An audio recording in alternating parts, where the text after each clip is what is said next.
ನಮಸ್ಕಾರ ವೀಕ್ಷಕರೇ, ನಿಮಗೆಲ್ಲರಿಗೂ ನನ್ನ ಯೂಟ್ಯೂಬ್ ಚಾನಲ್ಗೆ ಸ್ವಾಗತ. ಬಯಸದೆ ನೀ ಬಂದೆ ಭಾಗ 89. I am so happy. ನಂಗೆ ಇವತ್ತಾದ ಸಂತೋಷ ಅಷ್ಟಿಷ್ಟಲ್ಲ. ನಮ್ಮಿಬ್ಬರ ಒಲವಿನ ಕುಡಿ ಹೇಗಿರಬಹುದು? ನೀನು ನನಗೆ ಮುದ್ದಾದ ಮಗು ಕೊಡುವುದಕ್ಕೋಸ್ಕರ ನಿಂಗೇನು ಕೊಡಲಿ ಎಂದು ಕೇಳುತ್ತಾನೆಂದುಕೊಂಡಿದ್ದಳು ಸನಿಹಾ. ಅದು ಹೌದು, ರಾಯರಿಗೆ ಯಾವ ಮಗು ಇಷ್ಟ, ಹೆಣ್ಣು ಗಂಡೋ ಅವನನ್ನು ಪ್ರಶ್ನಿಸಿದಳು. ನನ್ನ ಮಗುನ ನಾನೇ ಕೊಲ್ಲಿಸ್ತೀನ. ನೀನು ಕನಸಲ್ಲೂ ಆ ರೀತಿ ಯೋಚನೆ ಮಾಡೋಕೆ ಹೋಗಬೇಡ. ಅಷ್ಟು ಕಟುಕ ನಾನಲ್ಲ ಸಾನು ಎಂದು ಹೇಳುವಾಗ ಅವನ ಕಣ್ಣುಗಳಲ್ಲಿ ನೀರು ತುಂಬಿತ್ತು. ಅವಳ ಇಂದಿನ ಮಾತು ಕೇಳಿದಾಗ ಅವನಿಗೆ ಇನ್ನಿಲ್ಲದ ಆಶ್ಚರ್ಯವಾಗಿತ್ತು. ಅವಳು ತನ್ನ ಬಗ್ಗೆ ಹಾಗೇಕೆ ಅಂದುಕೊಂಡಳು? ಮಗು ಬೇಡ ಎಂದು ಯಾವತ್ತೂ ಯಾವ ಕಾರಣಕ್ಕೂ ಅವನು ಅವಳ ಬಳಿ ಹೇಳಿರಲಿಲ್ಲ. ಅದಕ್ಕಾಗಿ ಸಿದ್ಧಾಂತ ಅವಳನ್ನು ಪ್ರಶ್ನಿಸಿದ. ಸಾನು, ನಾನು ನಿನ್ನ ಹತ್ರ ನಿನ್ನ ಆರೋಗ್ಯ ಸುಧಾರಣೆಗೋಸ್ಕರ ಹಾಸ್ಪಿಟಲ್ಗೆ ಕರ್ಕೊಂಡು ಹೋಗ್ತೀನಿ ಅಂತ ಸ್ಪಷ್ಟವಾಗಿ ಹೇಳಿದ್ದೆ. ನಾನು ಹಾಗೆ ಹೇಳಿದ ಮೇಲೆ ಕೂಡ ನೀನ್ಯಾಕೆ ನಾನು ನಿಂಗೆ MTP medical termination of pregnancy ಮಾಡಿಸೋಕೆ ಹಾಸ್ಪಿಟಲ್ಗೆ ಕರ್ಕೊಂಡು ಬರ್ತಾ ಇದ್ದೀನಿ ಅಂತ ನನ್ನ ತಪ್ಪಾಗಿ ಅಂದ್ಕೊಳ್ಳೋಕೆ ಕಾರಣವಾದರೂ ಏನು? ತನ್ನ ವರ್ತನೆಯಲ್ಲಿ ಏನಾದರೂ ತಪ್ಪು ಕಾಣಿಸುತ್ತಾ ನಿಂಗೆ? ಅವಳನ್ನು ಇಂದು ಸ್ಪಷ್ಟವಾಗಿ ಪ್ರಶ್ನಿಸಿದ್ದ. ಅದು ಸಿದ್ಧಾಂತ್ ಎಂದು ಮಾತು ಆರಂಭಿಸಿದವಳು ಹೇಳಲೋ ಬೇಡವೋ ಎಂಬಂತೆ ಅವನ ಮುಖವನ್ನೇ ನೋಡಿದಳು. ಅವನಿಗೆ ಆ ಉದ್ದೇಶ ಇರಲಿಲ್ಲವೆಂದ ಮೇಲೆ ತಾನು ತಪ್ಪಾಗಿ ಗ್ರಹಿಸಿದ್ದನ್ನು ಅವನಿಗೆ ಹೇಳಿ ಅವನ ಮನಸ್ಸು ಬೇಸರಿಸಬೇಕಾ ಅಥವಾ ಹೇಳದೇ ಇರುವುದೇ ಒಳ್ಳೆಯದಾ ಎಂದು ಯೋಚಿಸುತ್ತಿದ್ದಳು ಸನಿಹಾ. ತನಗೆ ಮಗುವಾಗುವ ವಿಷಯ ಹೇಳಿದಾಗ ಅವನ ನೀರಸ ಪ್ರತಿಕ್ರಿಯೆ ಕಂಡು ಸಿದ್ಧಾಂತ್ಗೆ ಮಗುವಾಗುವುದು ಇಷ್ಟವಿಲ್ಲವೆಂದೇ ಅಂದುಕೊಂಡಿದ್ದಳು ಸನಿಹಾ. ನಿನ್ನ ಮನಸ್ಸಲ್ಲಿ ಏನಿದೆ ಅದನ್ನು ಸ್ಪಷ್ಟವಾಗಿ ಹೇಳಿಬಿಡು, ಅವನು ಮತ್ತೆ ಮತ್ತೆ ಒತ್ತಾಯಿಸಿದಾಗ ಸನಿಹಾ ಹೇಳಿದಳು. ಅದು ಸಿದ್ಧಾಂತ್, ಆವತ್ತು ಬೆಳಗ್ಗೆ ನೆನಪು ಮಾಡ್ಕೊ, ನಾನು ನಿನ್ನ ಮೈ ಮೇಲೆಲ್ಲ ಒಮಿಟ್ ಮಾಡಿದ್ನಲ್ಲ, ಅಂದು ನಾನು ಕನ್ಸೀವ್ ಆಗಿದ್ದೀನಿ ಅಂತ ಗೊತ್ತಾದ ತಕ್ಷಣ ನಾನು ಊಹಿಸಿದಷ್ಟು ಸಂತೋಷ ನಿನ್ನ ಮುಖದಲ್ಲಿ ಕಾಣಿಸಲಿಲ್ಲ. ನನಗೆ ನೋವಾಗಬಾರ್ದು ಅನ್ನೋ ಉದ್ದೇಶಕ್ಕೆ ನೀನು ನನ್ನ ಅಪ್ಕೊಂಡು ಮುದ್ದಿಸಿದ್ದಷ್ಟೇ. ಅದು ನಿನ್ನ ಹೃದಯದಿಂದ ಬಂದ ಭಾವನೆ ಅಲ್ಲ ಅಂತ ನನ್ನ ಮನಸ್ಸಿಗೆ ಅನ್ನಿಸಿತ್ತು.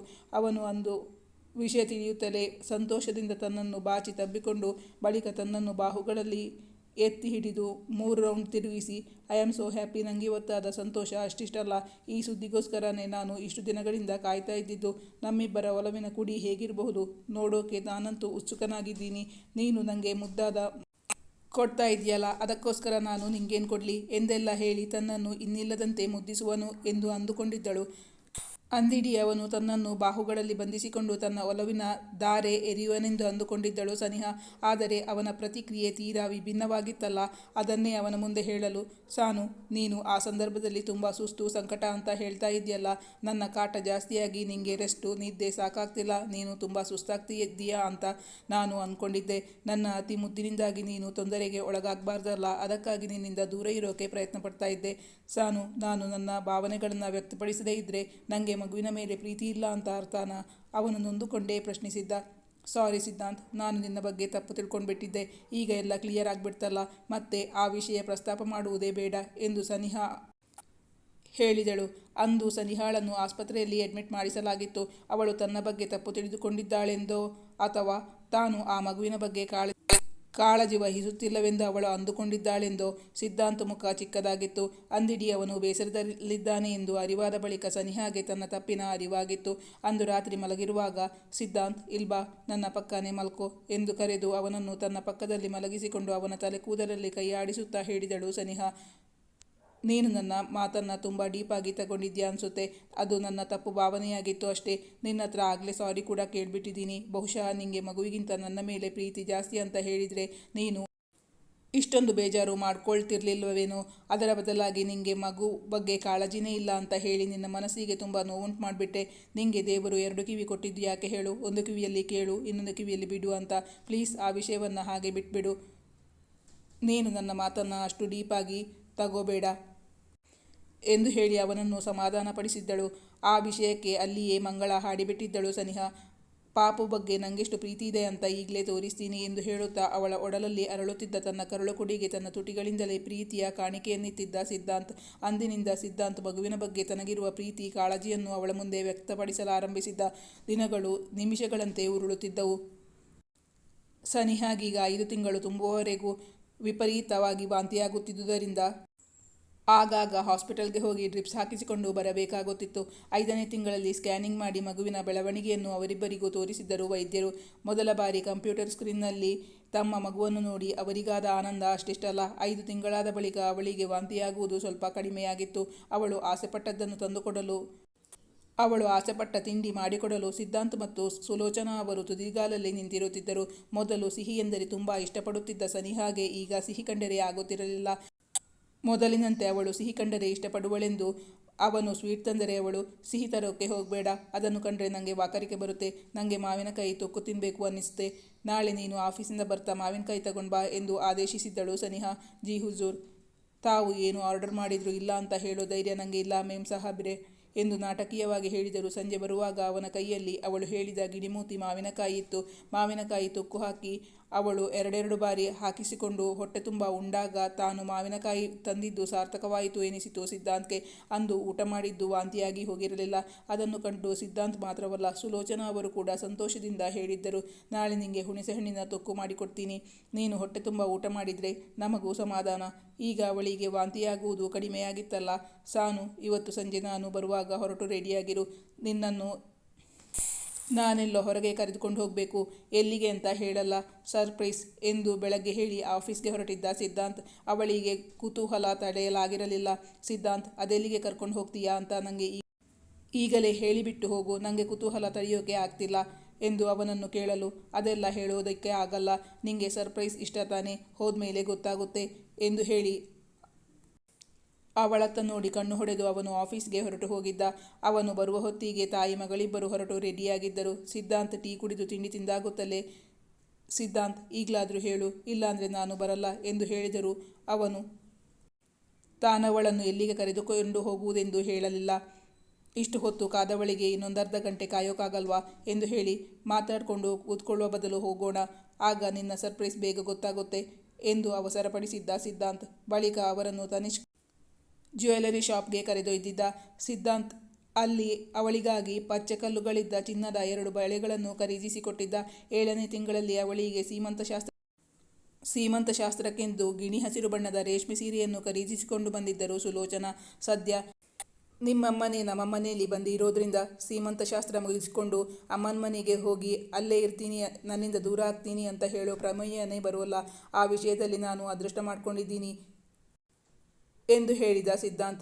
ಆದರೆ ನನ್ನ ದುರಾದೃಷ್ಟ ನೋಡು, ಯಾವಾಗಲೂ ನಿನ್ನ ಕಾಟ ತಪ್ಪಿಸಿಕೊಳ್ಳುವ ಹಾಗೇ ಇಲ್ಲ ಎಂದು ಅವಳು ಅವನ ಕಾಲೆಳೆಯಲೆಂದು ಹೇಳಿದಾಗ, ನಿಜ ಹೇಳು ಸಾನು, ನಾನೀಗ ನಿಂಗೆ ಮೊದಲಿನಷ್ಟು ಕಾಟ ಕೊಡ್ತಾ ಇಲ್ಲ, ಈಗಲೂ ನನ್ನ ಕಾಟ ತಡೆಯೋಕ್ಕಾಗ್ತಿಲ್ಲ ಅಂದರೆ ಅವನ ಮಾತು ಪೂರ್ತಿ ಮಾಡುವ ಬದಲು ಸನಿಹಾ ತನ್ನ ಕೈಗಳಿಂದಲೇ ಅವನ ಬಾಯಿಯನ್ನು ಮುಚ್ಚಿಬಿಟ್ಟಿದ್ದಳು. ಬಳಿಕ ಅವನಲ್ಲಿ ಹೇಳಿದಳು, ತಮಾಷೆಗೆ ಹೇಳಿದರೆ ಅದನ್ನು ಸೀರಿಯಸ್ ಆಗಿ ತಗೋತೀಯಲ್ಲ, ಇಷ್ಟೇನಾ ನೀನು ನನ್ನ ಅರ್ಥ ಮಾಡ್ಕೊಂಡಿದ್ದು ಎಂದು ಅವಳು ಹೇಳಿದಾಗ ಅವನು ಸಮಾಧಾನಗೊಂಡಿದ್ದ.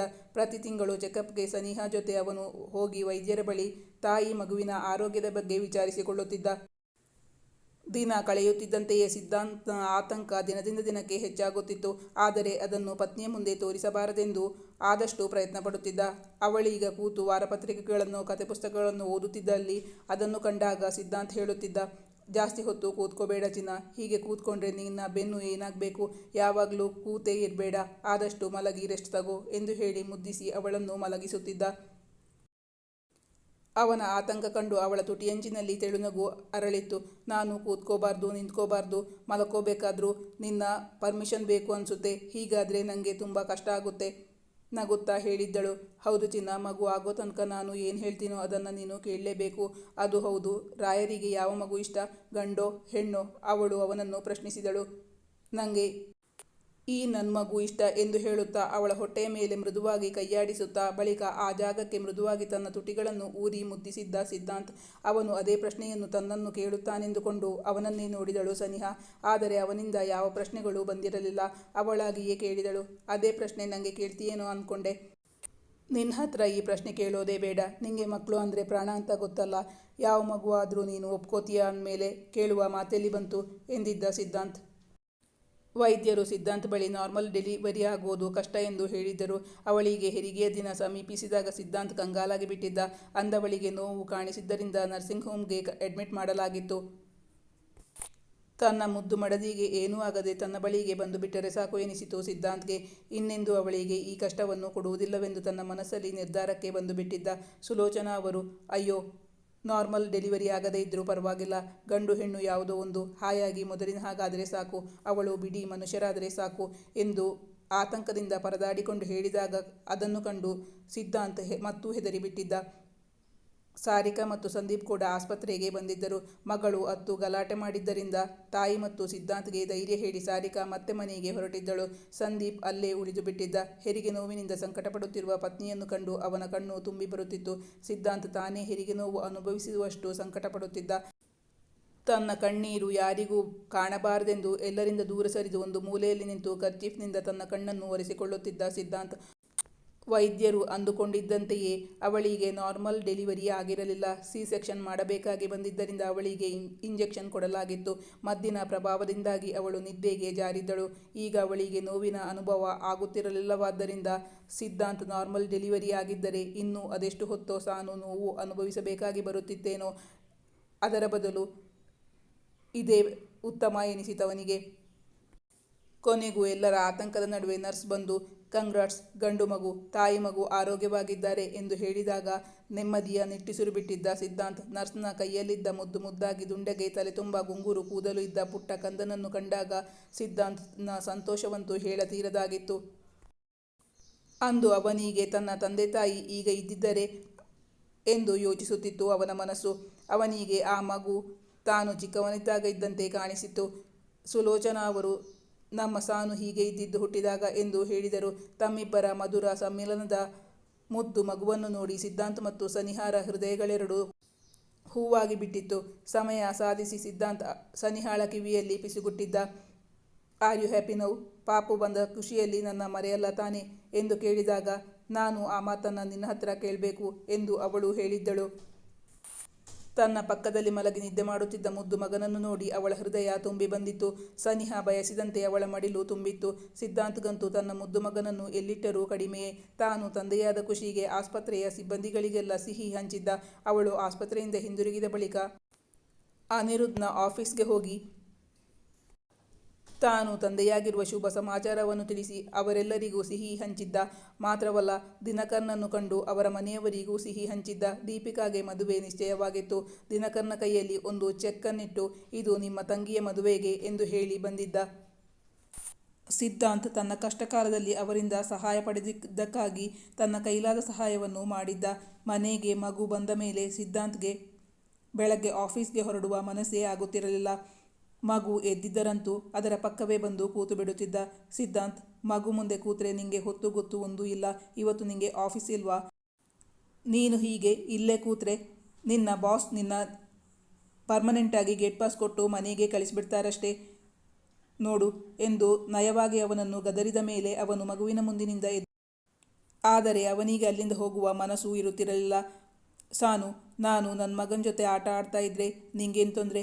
ಆಫೀಸ್ಗೆ ಹೋಗೋಕೆ ಇನ್ನೂ ಅರ್ಧ ಗಂಟೆ ಟೈಮ್ ಇದೆ ಎಂದು ಹೇಳುತ್ತಾ ಮಗುವಿನ ಹಾಲುಗಲ್ಲವನ್ನು ಮುದ್ದಿಸುತ್ತಿದ್ದ. ಬಳಿಕ ಅವಳತ್ತ ಸರಿದು ಮಗುವನ್ನು ಮುದ್ದು ಮಾಡಿದ್ದಕ್ಕಾಗಿ ಜಲಸ್ ಪಡಬೇಡ, ನಿನ್ನ ಕೋಟವನ್ನು ತೀರಿಸ್ತೀನಿ ಎಂದು ಹೇಳಿ ಅವಳ 2 ಕೆನ್ನೆಗಳಿಗೂ ಮುದ್ದಿಟ್ಟು, ಸಾನು, ನೀನು ನನ್ನ ಒಂದು ಕಣ್ಣಾದರೆ ಪಾಪು ನನ್ನ ಇನ್ನೊಂದು ಕಣ್ಣು. ಸಂಜೆ ಬರುವ ತನಕ ನಂಗೇನಾದರೂ ಕೊಡು ಎಂದು ಹೇಳಿ ಮಲಗಿದ್ದ ಅವಳ ಬಳಿ ತನ್ನ ಕೆನ್ನೆಯನ್ನು ತಂದಿದ್ದ ಸಿದ್ಧಾಂತ್. ಅವನು ಬಯಸಿದ್ದು ಸಿಕ್ಕಿದ ಮೇಲೆ ಆಫೀಸ್ಗೆ ಹೊರಟ ಸಿದ್ಧಾಂತ್. ಅಮ್ಮ, ಹಿರಿಯರಿಲ್ಲದ ನಮ್ಮ ಮನೆಗೆ ನೀವೇ ಹಿರಿಯರು. ನೀವು ಬೇರೆಲ್ಲೂ ಹೋಗೋದು ಬೇಡ, ನಮ್ಮ ಜೊತೆನೇ ಇರಿ ಎಂದು ಸಿದ್ಧಾಂತ್ ಹೇಳಿದ್ದರಿಂದ ಸುಲೋಚನಾ ಅವರು ತಮ್ಮ ಚಿಕ್ಕ ಮಗಳ ಮನೆಯಲ್ಲೇ ಉಳಿದುಕೊಂಡಿದ್ದರು. ಸನಿಹಾ ಮತ್ತು ಸಿದ್ಧಾಂತ್ ಒಬ್ಬರನ್ನೊಬ್ಬರು ಚೆನ್ನಾಗಿ ಅರ್ಥ ಮಾಡಿಕೊಂಡಿದ್ದರಿಂದ ಅವರ ಬಾಳು ಹೂವಿನ ಹಾಸಿಗೆಯಾಗಿತ್ತು. ಮಕ್ಕಳು, ಅಳಿಯಂದಿರು ಮತ್ತು ತಮ್ಮ ಮೊಮ್ಮಕ್ಕಳೊಂದಿಗೆ ನೆಮ್ಮದಿಯ ಜೀವನ ನಡೆಸುತ್ತಿದ್ದರು ಸುಲೋಚನಾ. ವೀಕ್ಷಕರೇ, ಬಯಸದೇ ಬಂದೆ ಈ ಕಥೆಯನ್ನು ನಾನು ಇಲ್ಲಿಗೆ ಮುಕ್ತಾಯಗೊಳಿಸಲು ಇಚ್ಛಿಸುತ್ತಿದ್ದೇನೆ. ಇನ್ನೊಂದು ಹೊಸ ಕಥೆಯೊಂದಿಗೆ ಮುಂದಿನ ಸಂಚಿಕೆಯಲ್ಲಿ ಭೇಟಿಯಾಗೋಣ. ನಿಮ್ಮ ಅನಿಸಿಕೆ ಅಭಿಪ್ರಾಯಗಳನ್ನು ಕಮೆಂಟ್ ಮಾಡಿ ತಿಳಿಸಿ. Thank you for watching.